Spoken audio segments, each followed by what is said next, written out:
তো ফারিবলের পক্ষ থেকে সবাইকে জানাই আন্তরিক শুভেচ্ছা এবং স্বাগতম। তো আজকে যে বিষয়টি সেটি হচ্ছে এই সপ্তাহে গোল্ড মার্কেট কী হবে, কোথায় আমরা এন্ট্রি নিলে আমাদের প্রফিট হবে এবং কোথায় আমরা এসএল ব্যবহার করলে লসের পরিমাণটা আমাদের কম আসবে। তো তার আগে কয়েকটা বিষয় বলি। আমি শারীরিকভাবে অসুস্থ কয়েকদিন ধরে, যার কারণে আমি কোনো ভিডিও আপনাদের সাথে শেয়ার করতে পারছি না, কোনো আপডেট আপনাদের সাথে শেয়ার করতে পারিনি।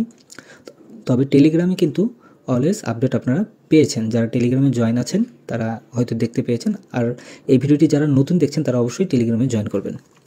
তো দেখুন, এখানে আমি টেলিগ্রামে ভিআইপিতে যেই সিগন্যালগুলো আমি আপনাদের সাথে শেয়ার করেছি, সেই সিগন্যালগুলো প্রত্যেকটা সিগন্যাল কিন্তু টেক প্রফিট হিট করেছে, প্রত্যেকটা সিগন্যাল, এবং সবাই কিন্তু প্রফিট করেছে। ভিআইপিতে যারা যারা আছেন ম্যাক্সিমাম সিগন্যালগুলো কিন্তু টেক প্রফিট হিট করেছে।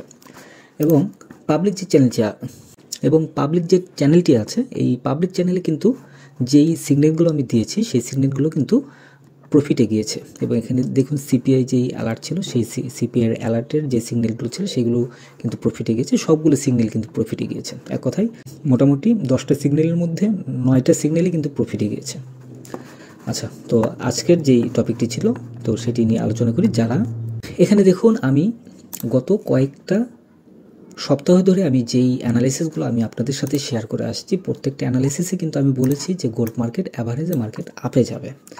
তো মার্কেট কিন্তু ঠিক সেভাবে কিন্তু আপেই যাচ্ছে। আপনারা খেয়াল করে দেখুন, এখানে পয়েন্ট ছিল, সবগুলো পয়েন্ট ধরে ধরে কিন্তু মার্কেট অ্যাভারেজে আপে গিয়েছে। তো এখন যেই বিষয়টা হয়ে আছে, মার্কেট এখানে উপরে একটা স্ট্রং একটা রেজিস্ট্যান্স ছিল। এই রেজিস্ট্যান্সটা আপনারা দেখেছেন কিনা, যারা অ্যানালাইসিস করতে জানেন তারা হয়তো এই জিনিসটা হয়তো খেয়াল করতে পেরেছেন। এখানে দেখুন, এই একটা রেজিস্ট্যান্স ছিল, এখানে একটা রেজিস্ট্যান্স ছিল।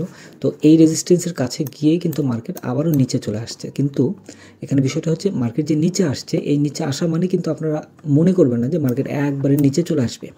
তো এত দূর নিচে কিন্তু আসার চান্সটা অনেক কম আছে এই সপ্তাহে।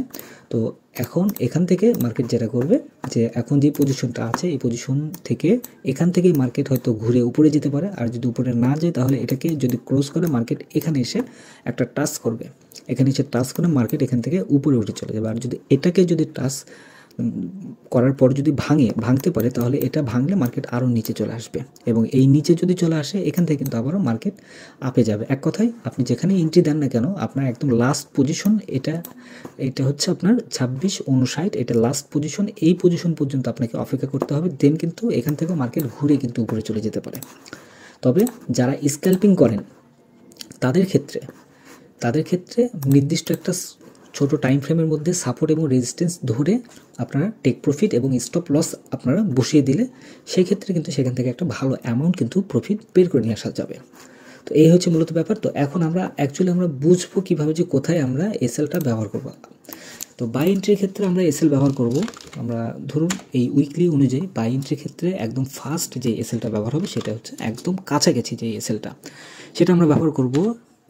এটা হচ্ছে 2690 আমরা ব্যবহার করবো একটা এসএল। এটা একটু নিচে চলে আসলো, এটা উইকলি অনুযায়ী আমি এটা মনে করছি, সরি এটা আচ্ছা আপনার 88 দিলে তাহলে আরও সেফ থাকা যায়। এসএলটা ব্যবহার করব 88-তে, এটা মনে রাখবেন, যেখানে এন্ট্রি দেন না কেন 88-তে এসএলটা ব্যবহার করবেন। আর আরেকটি এসএলটা আমরা ব্যবহার করতে পারি, সেটা হচ্ছে 2672-এ আমরা একটা এসএল ব্যবহার করব। আর একটা এসএল ব্যবহার করব আমরা একদম সরাসরি 2658-তে এসএল ব্যবহার করব। তো এই সপ্তাহের জন্য আমরা এই 3টা এসএল আমরা ব্যবহার করব।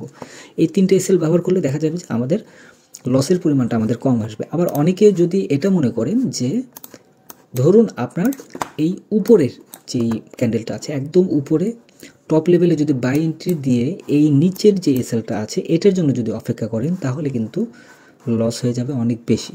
কাজে আমাদের যেটা করতে হবে যে আমরা যেখানেই এসএল দেব তার ঠিক কাছাকাছি মার্কেট আসলে ঠিক সেই সময় আমরা বাই এন্ট্রি আমরা নেব, তাহলে আমাদের এসএলের পরিমাণটা কম আসবে। ধরুন এখন মার্কেট যেই পজিশনে আছে এখানে যদি আমরা বাই এন্ট্রি দিই, তাহলে আমাদের এসএলের পরিমাণটা হবে এই জায়গাটায়।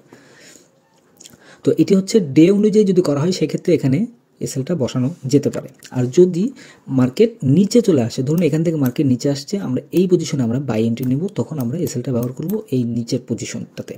তো এভাবে আমরা যদি ট্রেড ওপেন করি তাহলে আমাদের প্রফিটের পরিমাণটা খুব ভালো আসবে আমি মনে করছি। আর এখানে আরেকটা ব্যাপার, সেটি হচ্ছে ধরুন এই যদি সেল এন্ট্রি যদি আমরা নিই, সেল এন্ট্রির ক্ষেত্রে একটু রিস্ক হয়ে যাবে। তারপর সেল এন্ট্রি নেওয়া যাবে যদি কোনো টাইম ফ্রেম যদি আমরা ব্যবহার করি, সেক্ষেত্রে আমরা সেল এন্ট্রি আমরা নিতে পারবো। তবে সেল এন্ট্রি নেওয়ার ক্ষেত্রে খুব মানে সেন্সিটিভ একটা বিষয় হয়ে থাকবে। তারপর সেল এন্ট্রি নেওয়া যাবে। সেল এন্ট্রি নিলে আমরা ঠিক এই উপরের যেই রেজিস্ট্যান্স আছে এই রেজিস্ট্যান্সগুলোর উপরে আমরা এসএলটা বসিয়ে দেবো। তাহলে দেখা যাবে যে সেল এন্ট্রি নিলে একটু মার্কেট নিচের দিকে আসলে তখন আমরা প্রফিট নিয়ে মার্কেট থেকে বের হয়ে চলে আসতে পারবো।